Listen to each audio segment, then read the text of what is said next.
سورۃ الناس اب یہ آخری سورت ہے میرے نزدیک، یہ آخری گروپ جو ہے سورتوں کا جو سورہ ملک سے شروع ہوا ہے۔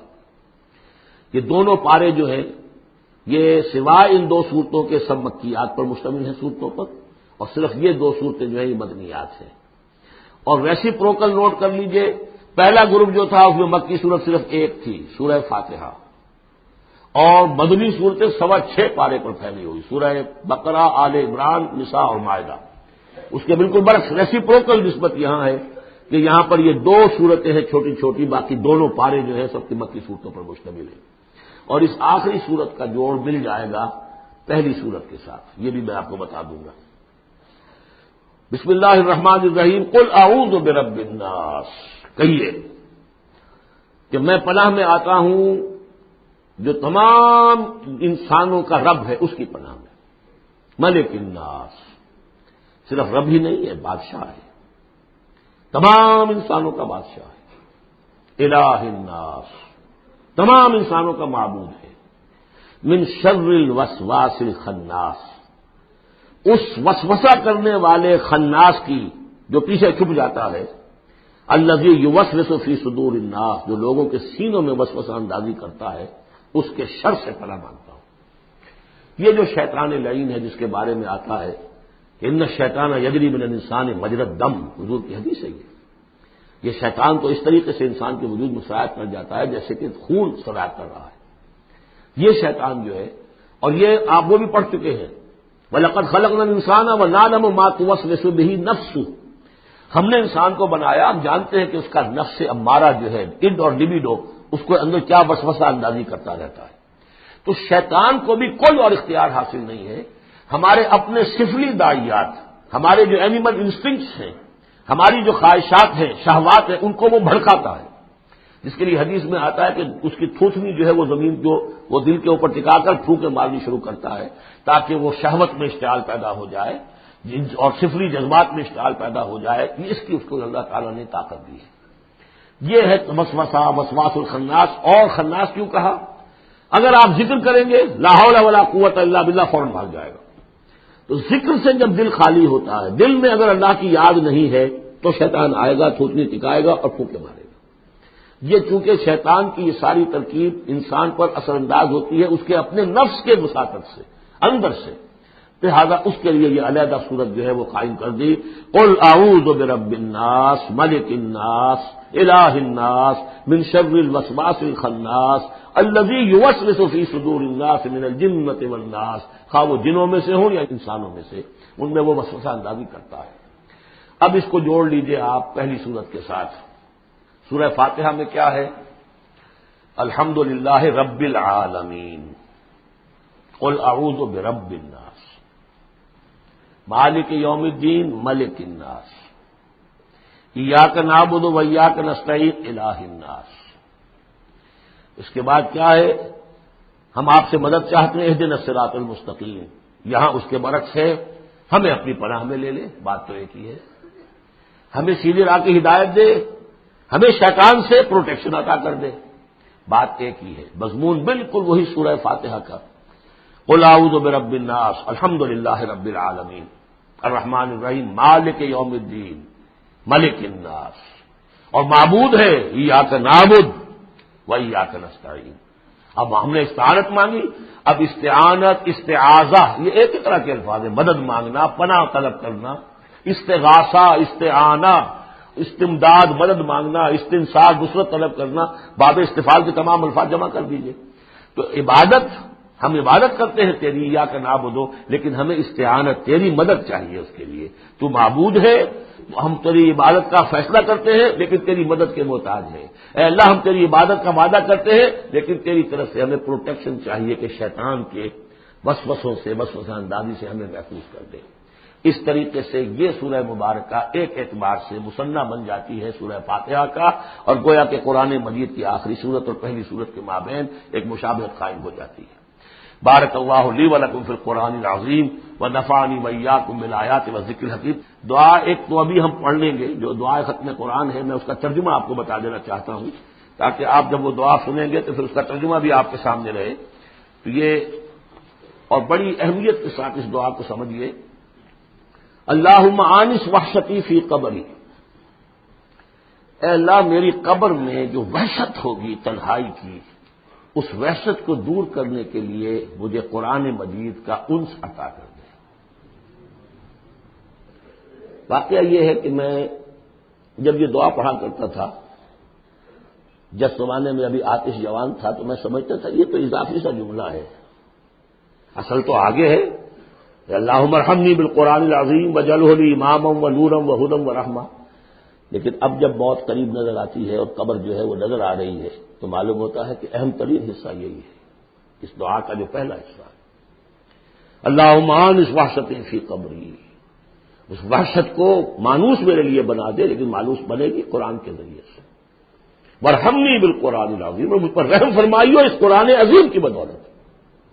وجعلہ لی اماما ونورا وہدی ورحمہ، اور اس دنیا میں پروردگار اس قرآن کو میرے لیے امام بنا دے، میں اس کی پیروی کروں۔ لیکن یہ الفاظ کہتے ہوئے اپنے دل کو دیکھنا ہوگا کہ خود اپنا ارادہ ہے یا نہیں۔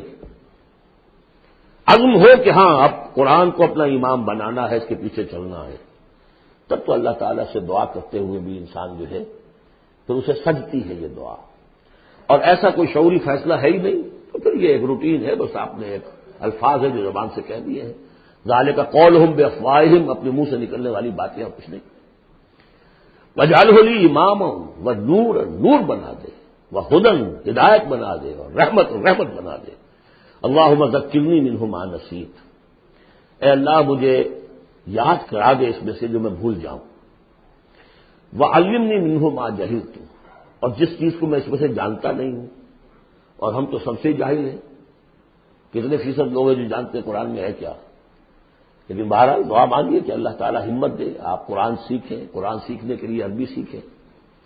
علمنی منہ ما جہلت، لیکن یہ بھی اگر آپ کا اپنا ارادہ نہیں ہے کہ سیکھنا ہے، تو اللہ تعالیٰ زبردستی تو آپ کے دل میں آ کے قرآن کا علم نہیں ڈال دے گا۔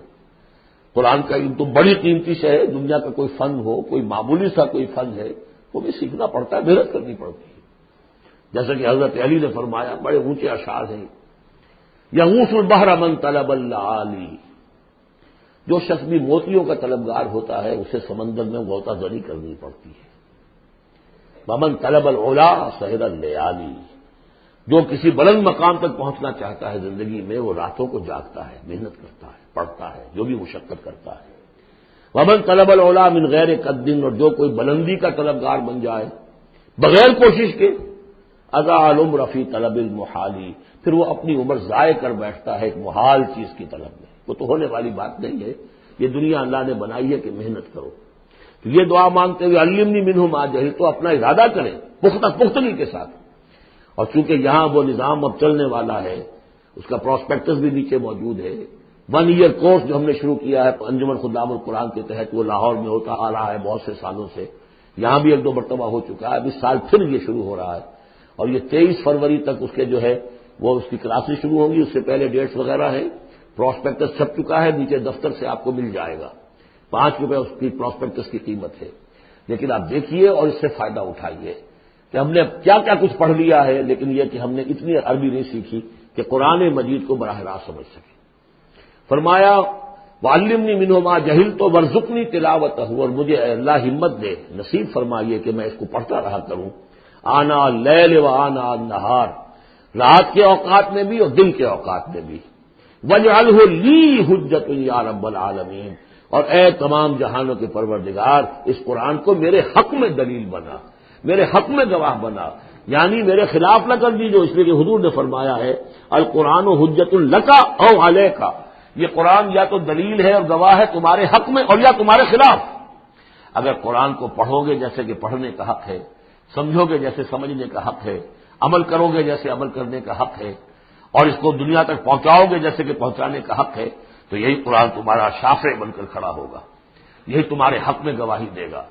اور جو کچھ ہم کر رہے ہیں اگر وہی ہم کرتے رہیں گے تو یہی قرآن سب سے بڑا ہمارے خلاف جو ہے استغاثہ لے کر آئے گا کہ اللہ یہ بدبخت کہتا تھا کہ یہ میں تیری کتاب ہوں، مجھے پڑھتا نہیں تھا، مانتا تھا میں تیرا کلام ہوں، سمجھتا نہیں تھا، یا سمجھتا بھی تھا عمل نہیں کرتا تھا۔ یہ سب سے بڑی دلیل ہمارے خلاف، القرآن حجۃ لک و علیک۔ اس قرآن حکیم کے ضمن میں ایک خاص دعا جو حضور سے منقول ہے، اس کی 2-3 روایتیں اس کی تھی کہ جن کو پھر میں نے جمع کیا ہے، وہ خوبصورت چھاپ بھی دی گئی ہے۔ اب آج یہاں غالباً اویلیبل ہوگی کہاں؟ آج یہاں کو تحفہ بھی آپ کو دیا جائے گا، یہ جو ابھی ہوگا ختم قرآن جب ہم تراویح میں کر لیں گے تو کچھ تحفہ بھی ہے، کوئی ایک کیسٹ ہے، ایک وہ دعا جو میں ابھی آپ کو سناؤں گا وہ بھی بہت خوبصورت طبع شدہ، کہیں لٹکا لیجیے اپنے پاس یا میز کے شیشے کے نیچے رکھ لیجیے، اسے یاد کیجیے۔ لیکن اس دعا میں جو کوٹ کوٹ کر بھرا ہوا ہے، حضور کی جو عاجزی ہے، بندگی ہے اللہ کے سامنے، جس طرح اپنے آپ کو انہوں نے، جیسے امام ابن تیمیہ کا قول میں نے آپ کو سنایا ہے کہ عبادت کیا ہے؟ غایت الحب مع غایت الذل والخضوع، ہر درجے میں انسان اپنے آپ کو اللہ کے سامنے بچھا دے کہ میں کچھ نہیں ہوں، اے اللہ تجھ سے سوال کر رہا ہوں۔ وہ دعا کیا ہے؟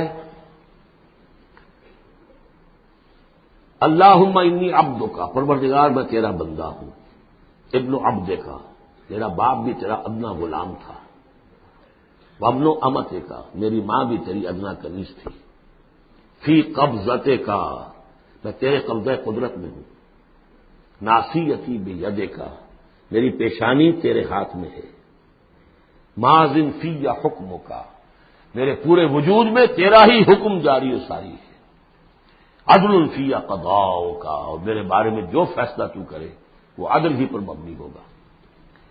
اسألک، میں تجھ سے سوال کرتا ہوں، بکل اسم ہوا لک، ہر اس نام کے حوالے سے جو تیرا ہے، تو قرآن میں بار بار ہم نے پڑھا فدعوہ بہا، للہ الاسماء الحسنی فدعوہ بہا، اللہ کے ناموں کے حوالے سے دعا کیا کرو۔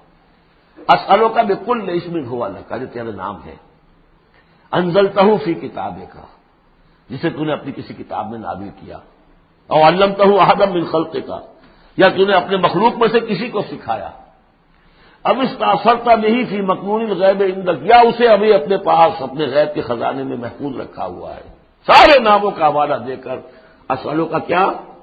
ان تجعل القرآن ربیع قلبی، اس قرآن کو میرے دل کی بہار بنا دے، ونور صدری، میرے سینے کا نور بنا دے، وذہاب ہمی، اور میرے ہموم اور غموم کا، غموں کا اور جو بھی تفکرات ہیں ان کا دور کرنے والا، جلا حزنی، میرا کوئی غم ہو، افسوس ہو، اس کو بھی ختم کر دینے والی چیز، اس کا ذریعہ اس قرآن کو بنا دے۔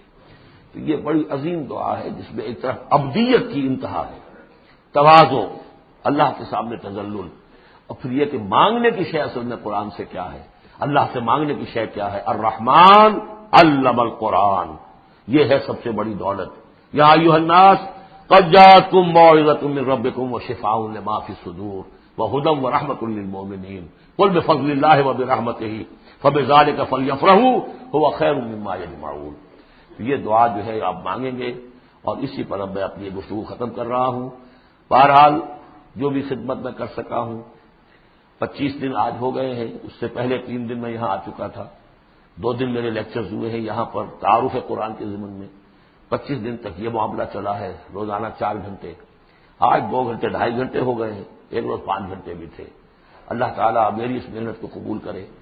اس دفعہ میں نہیں سمجھتا تھا کہ میں یہ کر سکوں گا، بڑی ڈرتے ڈرتے میں نے اپنے اس خواہش کا اظہار کیا تھا، اللہ سے دعا کی تھی، میری صحت بہت خراب چل رہی تھی، لیکن بہرحال اللہ نے ہمت دی ہے۔ اب جس کو بھی اس سے کوئی خیر پہنچ جائے وہ میرے حق میں بھی دعا کرے۔